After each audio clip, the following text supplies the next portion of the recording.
All right, everyone, get ready because we are going deep into the world of EFL teaching approaches. ESL. That's English as a foreign language for those who are just joining us for the first time. Right. We've got this really interesting document called approaches.pdf to help guide us along. And our mission today is to understand how these different methods for teaching English as a foreign language have evolved over the years. Yes. What makes each of them unique and, which ones are being used today? Yeah, and what's really interesting about all of this is that every single one of these approaches has like a totally different philosophy of how people actually learn a language. Oh, that's cool. Some really emphasize the basics like grammar. Oh. Others want to prioritize like real-life communication. Right. Some will even get you up and moving. Oh, wow. It's pretty cool. So it's not just sitting there with a textbook. Not at all. All right, so our source document starts off by highlighting what it calls the big two, Okay. communicative language teaching, CLT, and then task-based language teaching, or TBLT. Yes. Let's start with CLT. Wait. What's the story there? So CLT kind of popped up in the late 20th century. Oh, really? It was kind of a response to some of the problems with the older methods, which really focused a lot on grammar. I see. And educators, they were starting to realize that, just teaching grammar wasn't really enough. Right. Students needed to actually be able to use English in real situations. Yeah, so it's like the difference between knowing how to, conjugate a verb, Right. but then not being able to actually order a cup of coffee when you're in a cafe. Yeah, you need to be able to do both. Right, exactly. So CLT really emphasizes fluency and the ability to communicate, even if you, make some little grammar mistakes along the way. I do that all the time. We all do, yeah. In my native language. Exactly. Our source even gives an example of this. Oh, yeah. It says, imagine you're in a class and you're role-playing ordering food at a restaurant. Yeah, like a real-life situation. That sounds fun. It is. Way more fun than just like memorizing verbs from a list. Absolutely. But doesn't focusing so much on fluency mean that like grammar gets ignored? That's a good question, and a lot of people worry about that. Right. But a good CLT class doesn't ignore grammar altogether. Okay. It actually kind of weaves it into the activities, so you're learning grammar in the context of real communication. So you're kind of learning it without realizing you're learning it. Exactly. Okay, cool. And how about task-based language teaching? So TBLT. TBLT, yeah. Think of it as like CLT, but it takes things a step further. Oh, okay. It gained popularity in the 80s. Okay. And it focuses on meaningful tasks that are similar to real-life situations. Yeah, so instead of just practicing, grammar points in isolation, like verb tenses or whatever, students are doing things that have a real purpose. I like that. Like our source gives the example of planning a vacation. Ooh. So suddenly you're learning travel vocabulary. You're learning verb tenses. Yeah. But it's all tied to this, fun activity. So they could actually use what they're learning to plan a real trip. Exactly. That's really cool. I like that a lot. Yeah, that's a good one. All right, so CLT and TBLT sound great, but our source doesn't stop there, right? No, it doesn't. It also takes us back in time It does. to look at some methods that were popular in the past, but aren't really used as much today. Right. But they were kind of the go-to approaches back then. Yeah. All right, so history lesson time. Let's do it. What's the first method on this, blast from the past list? All right, so first up we have the granddaddy of them all, the grammar translation method, or GTM. GTM, all right.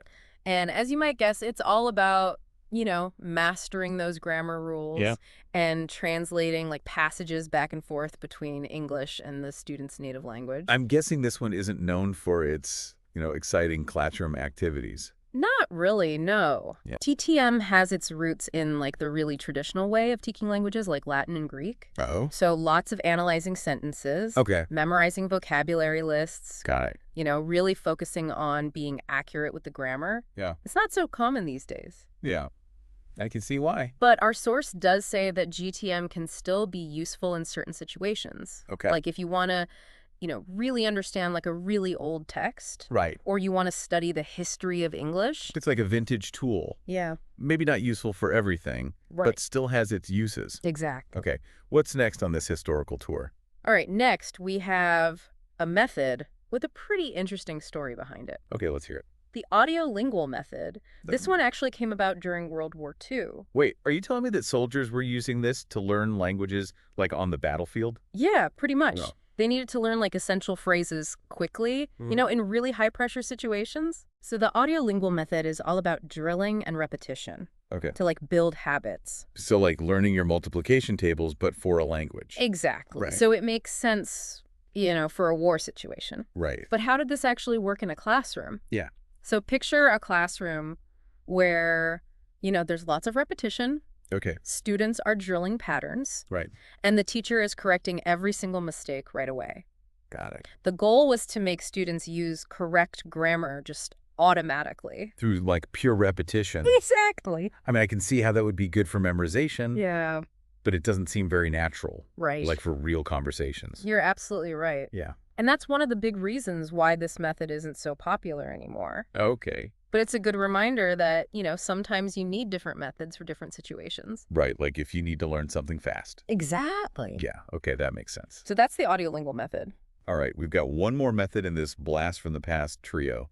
We do. What is it? All right. This one's called total physical response, Okay. or TPR. TPR. It might sound a little strange at first, Okay. but it's based on the idea that people learn best by doing. Okay. So you connect physical actions to the language you're learning. Now we're talking. Right. A little action Yeah. gets people moving. Keep them awake. Yeah. Tell me about TPR. So imagine a classroom where students are responding to commands in English Okay. by like actually doing something. Okay. Like things Simon Says. I love Simon Says. Right, but you're learning verbs and prepositions and stuff. That's cool. Yeah. So instead of sitting at a desk, they're up and moving, Exactly. using their bodies Yes. to learn. It's very engaging. Yeah. Especially for kids. Especially for kids. Yeah. But could it be used with adults too?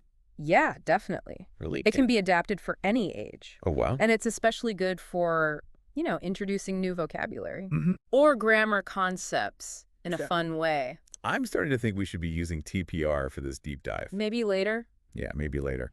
All right, so we've covered the blast from the past. We have. Now we need to move on to what our source calls unique approaches. Yes, These methods are a little more out there, they are. but they offer some really interesting perspectives on EFL teaching. Okay, I am intrigued. Good. Unconventional approaches, you say? Yes. I'm ready. What surprises does our source have for us? Well, we've got everything from the direct method, where you're not allowed to speak the student's native language at all, to something called the silent way, The silent way. where the teacher mostly stays silent. Wait, a silent teacher? You heard right. How does that even work? We'll explain all that and all the other fascinating details of these unique approaches Okay. in part 2 of our deep dive. All right, listeners, you heard it here first. Part 2. Coming soon. Yes. All right, language fans, welcome back. Yes, welcome back. Last time we left you with a little mystery. We did a cliffhanger. Yeah, those unique approaches to EFL teaching, Mm-hmm. including one where the teacher barely talks. The silent way. Yeah, the silent way. Are we ready to dive back in and uncover these more unconventional methods? Let's do it. Okay. Let's start with the direct method. Okay. This is where the learner's native language is totally banned from the classroom. Oh, wow. So no translating allowed? Nope. It's like being dropped in a foreign country Exactly. and having to figure it out all on your own? That's a great way to put it. So it's like trial by fire. Kinda, yeah. The direct method is all about creating that immersion experience. Okay. So the target language is the only one you use in the classroom. Interesting. The focus is on speaking, learning grammar by using it, Okay. and using visuals and real objects to understand the meaning. It sounds intense, Yeah. but I can see how it would force learners to think in the target language right away. That's the idea. But wouldn't it be super hard for beginners? Yeah, that's a good point. If they don't have any foundation yet. Yeah, and it's not always the best for absolute beginners, Right. but some people say that even for those with limited skills, the immersion can make them learn faster. So it's kind of like a survival mode for the brain. You could say that, yeah. It's like throwing someone into the deep end of a pool. Right. They might be scared at first, Yeah, but they learn to swim faster. exactly. Okay, now let's talk about that method that really got me curious. The silent way. The silent way. You said the teacher is mostly silent. Yeah. It seems impossible. How does that even work? Well, the silent way is all about the learner figuring things out on their own. Okay. So instead of the teacher explaining everything, Right. they take a step back and they use tools Is that like the colored rods. colored rods. Yeah, to guide students towards understanding. So the teacher's more like a guide, Exactly. giving students the tools but letting them build something on their own. Yes, like giving them building blocks and saying, go create something. I love that idea. It's a good one. But wouldn't some learners get frustrated? Yeah, you're right. Some people might prefer more direct instruction. Right. But those who like to figure things out on their own often learn more deeply this way. Okay, so it's like the difference between being told how to do something versus figuring it out yourself. Exactly. And when you figure it out yourself, you really understand it. Yeah, and you feel more accomplished. Okay, cool. Let's move on to the next one. All right, what do we have next? Community language learning. Oh, CLL. Yeah, or CLL. Yeah. What's the story with this one? So CLL is all about creating a really supportive learning environment, Okay. almost like a therapy session. Oh, wow. It recognizes that learning a language can be emotional. Right. It Yeah. can be really scary, Yeah, especially if you're not confident. exactly. So CLL uses counseling techniques Okay. to help build trust between the learners. So it's not just about the language itself, Right. but also about how the learners are feeling. Exactly. That's interesting. I like that. It's a holistic approach. So how does a CLL session work? Well, emotional support is key, of course. Mm-hmm. But the learners still use the target language. Okay, good. They might start by talking in their native language Okay. about something they're interested in. Right. And then the teacher helps them translate Okay. key phrases into English. Oh, that's cool. And they record those phrases and play them back to practice. So they're kind of creating their own personalized language course Yeah, in a way. based on their interests. Exactly. I love that. But wouldn't it take a lot of time? It can be time-consuming, yes. Yeah, especially with a big class. Right. And everyone has different interests. That's true. But many people believe that the benefits Right. are worth the extra time I can see that. because the students are so motivated Mhm. and they understand the language more deeply. Right. I'm convinced CLL sounds really effective, It's a good one. even if it takes a bit more time. Right. Okay, now I'm ready for something really different. Okay. You mentioned a method that involves Baroque music. I did. Okay. I need to hear about this. Get ready to relax because next up we have Suggestopedia. Suggestopedia. Suggestopedia. The name sounds so cool. It does. Like suggestion and pedagogy. Exactly. Tell me about this method. So Suggestopedia is all about learning in a relaxed and positive atmosphere. Okay. It was developed by a Bulgarian psychiatrist. Really? Yeah. His name was Georgy Lozanov. Georgy Lozanov. And he believed that we learn better when we're not stressed. Makes sense. Right. So it's about creating the best possible mental state for learning. Yes, exactly. How does this actually work in the classroom? Okay, so imagine this. Okay. You walk into a classroom. The lights are dimmed. Okay. You sit in a comfy chair. Right. There's soft lighting. Nice. And there's calm Baroque music playing. Wow. I feel relaxed already. The teacher presents the new material, Okay. like a dialogue or a story, Mm-hmm. but they do it in a very dramatic and engaging way. They might use visuals or Right. props. Wow. They might even act it out Okay. to really bring the language to life. It sounds like a theatrical performance. Kinda, yeah. But why Baroque music? Well, Lozanov believed that Baroque music Okay. creates a calming effect on the brain, I see. and it helps learners focus and absorb the information. Like a soundtrack for language learning. Exactly. Okay. So it's a very holistic approach. Yeah. It looks at the learner as a whole person, Mm-hmm. not just their brain, Right. but also their emotions and their physical environment. It's fascinating. But is there any scientific evidence? Well, some people say Mhm. that it's hard to measure how effective Suggestopedia really is, Right. and that some of the claims about the brain might not be totally accurate. Yeah, that's fair. It's good to be skeptical. It is. But even if some of the details are debatable, Right. I think the main idea is really cool. Definitely. Treating a relaxed and positive learning environment. Ab- Yeah. Okay, I'm ready for one more unique approach Right. before we move on to current trends. Okay, let's talk about the natural approach. The natural approach. Yep. Okay, tell me more. So this one is inspired by how we learn our first language. Naturally. Naturally. Okay, I like that. It was developed by Stephen Krashen and Tracy Terrell. Stephen Krashen and Tracy Terrell. And they believe that language learning should be fun It should be. and it should be low stress. Right. You should Right. focus on understanding the messages, Okay. not just memorizing rules. Got it.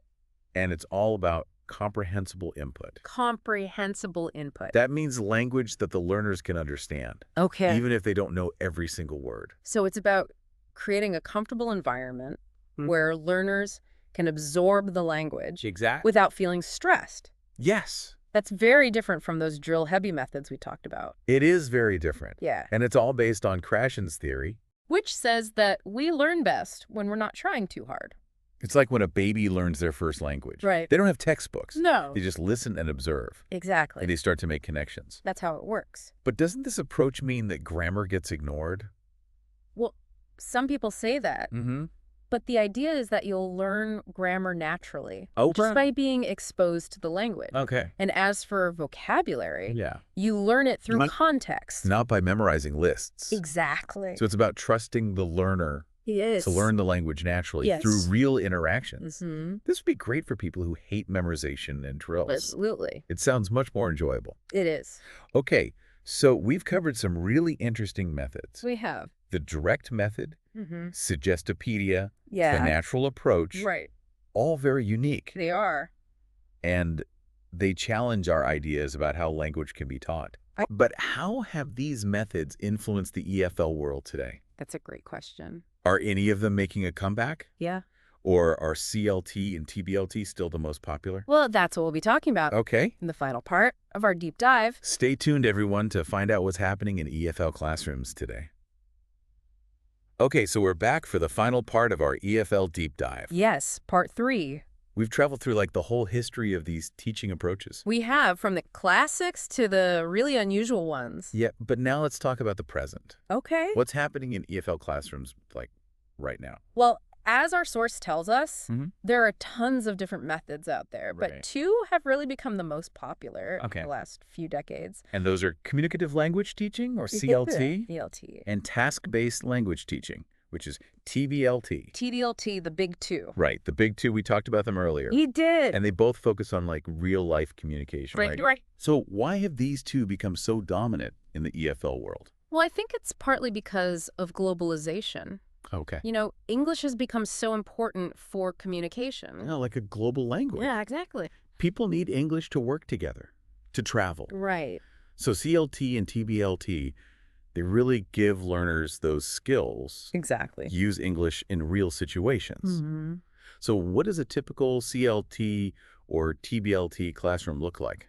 Well, imagine a classroom that's full of energy. Okay. Students are talking to each other in groups. Oh. They're role-playing. Okay. Maybe they're having debates or working on projects together. So it's very interactive.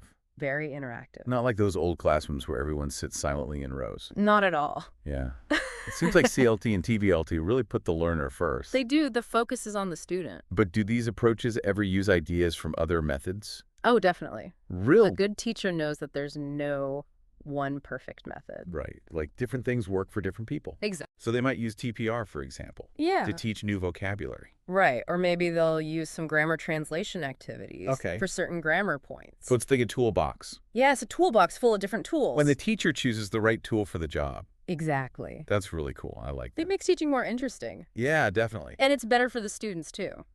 Okay, so we've seen that there are so many different approaches to EFL teaching. We have. But what's the main takeaway for our listeners? Well, I think the most important thing to remember Yeah. is that there's no right or wrong way to learn a language.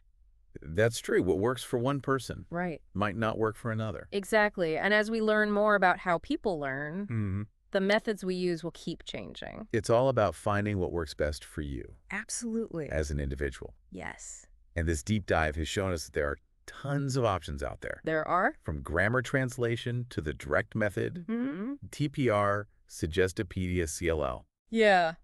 So many choices. This deep dive has been amazing. It has. I've learned so much about EFL teaching. Me too. But before we go, Yes. I want to leave our listeners with one final thought. Okay.